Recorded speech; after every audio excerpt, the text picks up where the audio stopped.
এই এত সুন্দর একটা টুর্নামেন্ট, এই টুর্নামেন্টের আজকে ফাইনাল প্রতিযোগিতা। আর এই ফাইনাল দেখতে আসা বিশিষ্ট অতিথিবৃন্দের মধ্যে আমাদের মধ্যে উপস্থিত আছেন এলাকার বিশিষ্ট ব্যক্তিত্ব করিমদা, সত্যচাচা এবং আমাদের সর্বজন প্রিয় আমার বন্ধুবর ইকবাল ভাই। আমার এই যে নিলামবাজারের পুলিশের যিনি কর্মকর্তা ফারুক ভাই, উনিও খুব ভালো একজন ফুটবলার ছিলেন। আমরা কাছাড় পুলিশে এবং গুয়াহাটি সিটি পুলিশে একসঙ্গে খেলেছি। আমি প্রত্যেকেই আন্তরিক শুভেচ্ছা জানাচ্ছি। আমার প্রিয় যুবক ভাইয়েরা, আমার ইউটিউবার ভাইয়েরা, সোশ্যাল মিডিয়ার কর্মী ভাইয়েরা, আপনারা প্রত্যেকেই এত সুন্দর একটা টুর্নামেন্ট উপভোগ করছেন। এবং আমি দেখেছি বিভিন্ন জায়গায় এক টুর্নামেন্ট আয়োজন হয়, কিন্তু সুন্দরভাবে সম্পন্ন হয় না, সুষ্ঠুভাবে সম্পন্ন হয় না।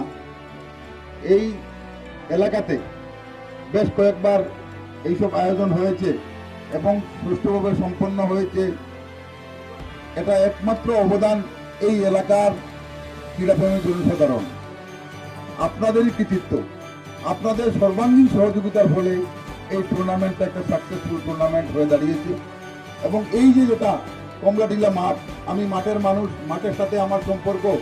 আমি এই টুর্নামেন্টের আগেই বলেছিলাম আমার মজুল ভাইকে যে এইরকম একটা আজকে যে স্টেজ যেটা বানানো হয়েছে, যে আমরা একটা স্টেজ বানিয়ে নেই। উনি বললেন এখন সময় নেই, টুর্নামেন্টের পরে হবে।